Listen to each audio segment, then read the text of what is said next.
So on behalf of the RCMRD Governing Council, staff and my own behalf, a warm welcome once again to RCMRD, which is your home. And as many now refer to it as the home of GIS and remote sensing on the continent, always feel free whenever you are within the precincts of this organization. Indeed, calling RCMRD a continental geo home is in accord with the vision of its founders, who almost 50 years ago envisioned a center that would champion the application of geospatial information and technologies in not only addressing pressing national issues, but also spur development across the continent. So we hope we are living to that ideal, and the presence of our governing council members here is testimony to that.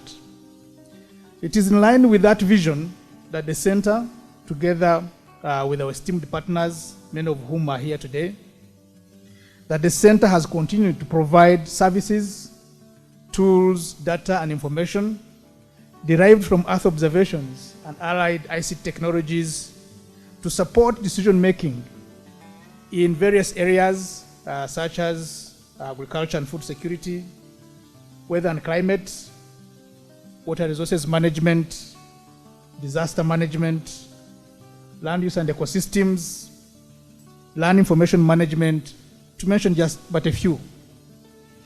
This we do through project implementation, and as I said, many of the partners we have here through their presentations and the exhibition that we have, you'll be able to learn some of the important transformative projects that we're implementing across the African continent. We do capacity building both to people already in their jobs, but as you have realized, we also have a growing institute at the center here that is offering cutting-edge training in our fields of surveying, cartography, photogrammetry, GIS, etc. The RCTI that has been growing over the past few years and now has a population of over 800 students undertaking different diploma and certificate courses. Besides project implementation and capacity building, we also do work with you to undertake critical research initiatives to answer some of the pressing problems on our continent and in our countries.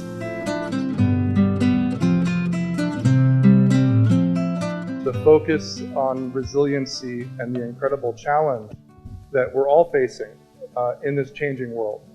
The director mentioned challenges of drought and flood. Where I come from in the United States, we have incredible challenges around fires. And as we know, our climate is changing very rapidly and very radically. And frankly, no community is spared. These are global challenges.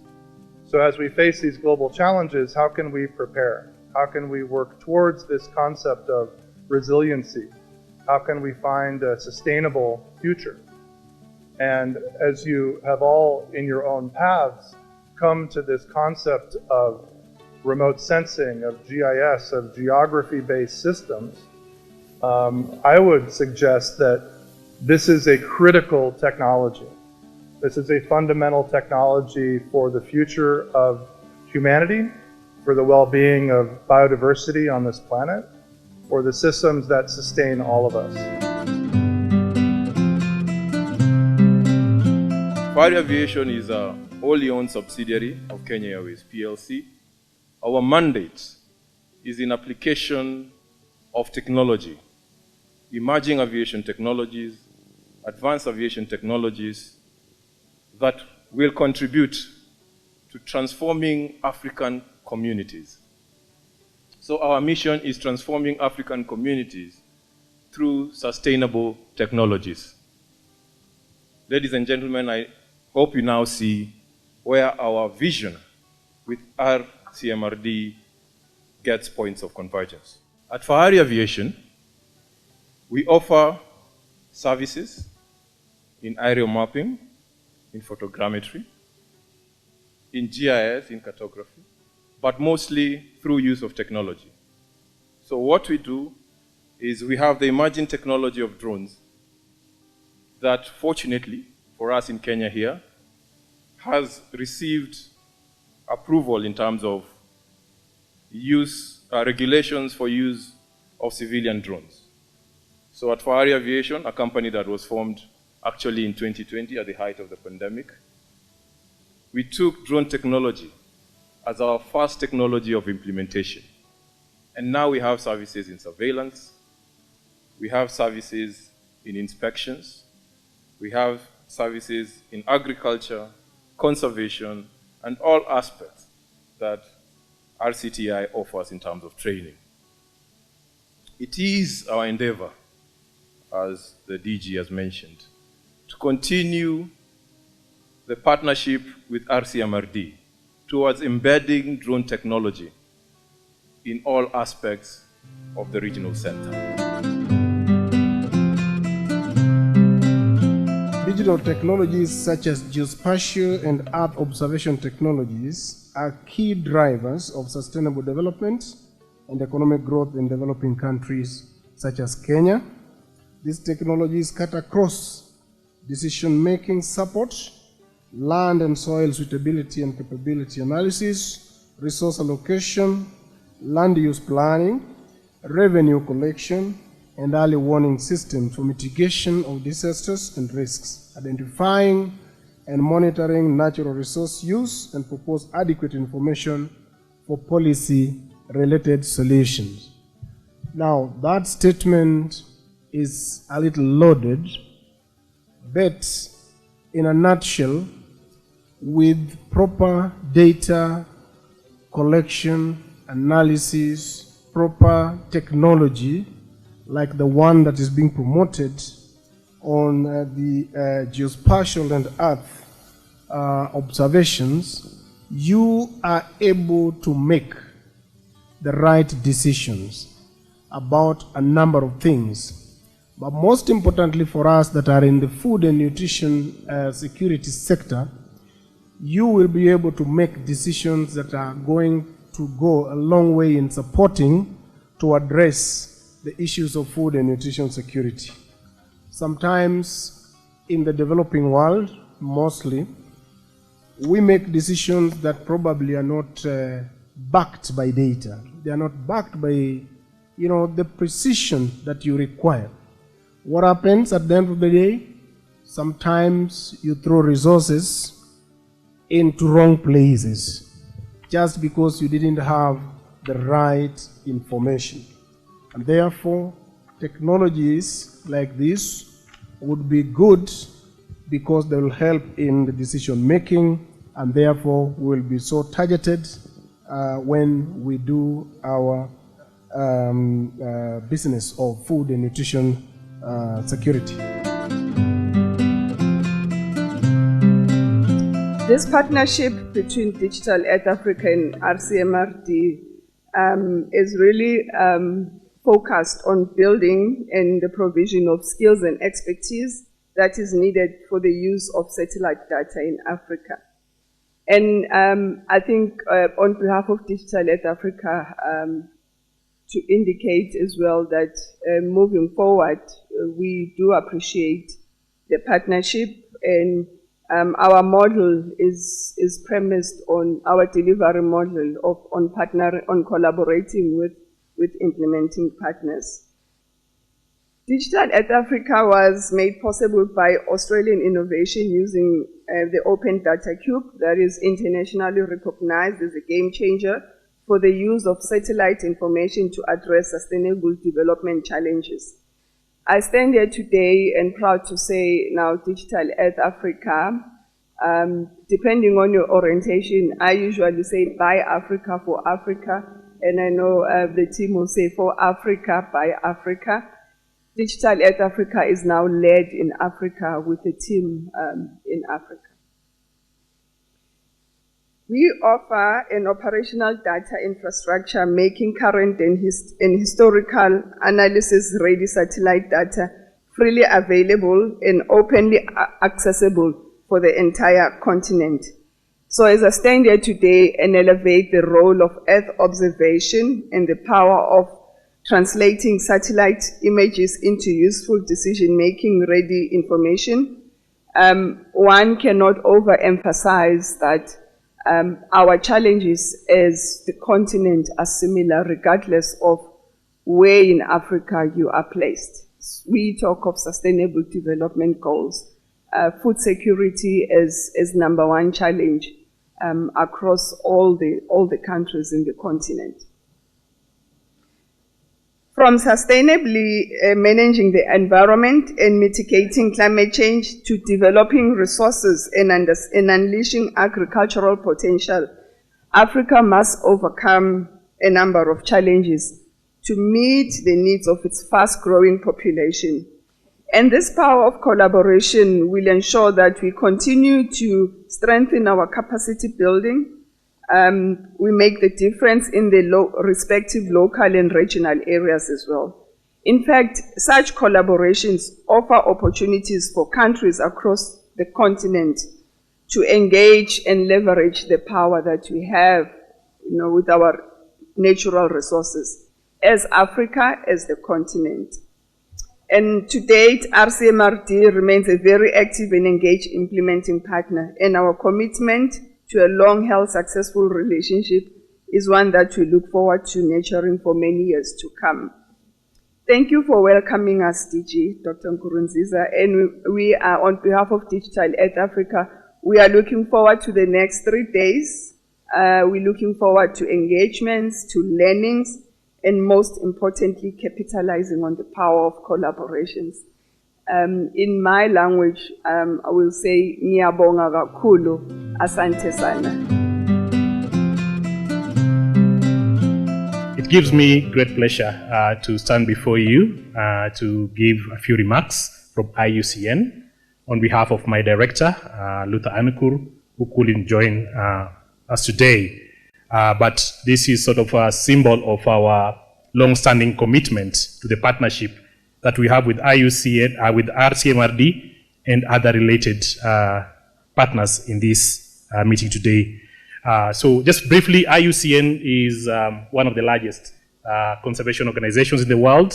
We're about at the exhibition space, engage with the team and discuss how you and your country can contribute and benefit from mapping analysis that are carried out by this team. So I'd like just to end on a personal note by thanking the DG. 20 years ago, I used to work at USA. It used to be at Kasarani here. This used to be a very small complex. But seeing this monumental growth is really a fantastic testimony of the important work that you do and the trust and belief and expectation that all these stakeholders have vested on you, and you are very dynamic council. So to wish you well in this conference and look forward to productive interaction. Thank you all.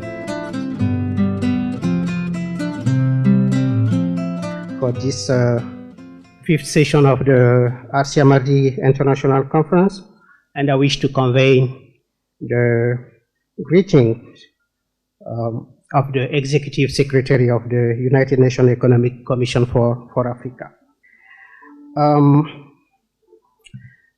The theme of this year's conference, reflecting on resilient social systems, is very important as Africa accelerate its economic and digital transformation. So today, I'm here to say that we are witnessing that African government and other sectors of society have become more increasingly aware of the importance of Earth observation, geospatial science and technology as a tool to facilitate spatial data collection, access, analysis and use in the decision-making processes, both nationally, as we have here this morning, and also regionally. I'm also here to say that we are seeing an emergence of a community of robust space and geospatial experts. And the technology is increasingly becoming the driving force of many applications and services, from land administration to natural resource management, to agriculture, to security, to humanitarian and other social challenges. I'm also here to say that, unfortunately, despite gains made, spatial information is not yet leveraged to its full potential in the continent. And Africa, as compared to other regions of the world, with few notable exceptions, is still lagging behind. Why?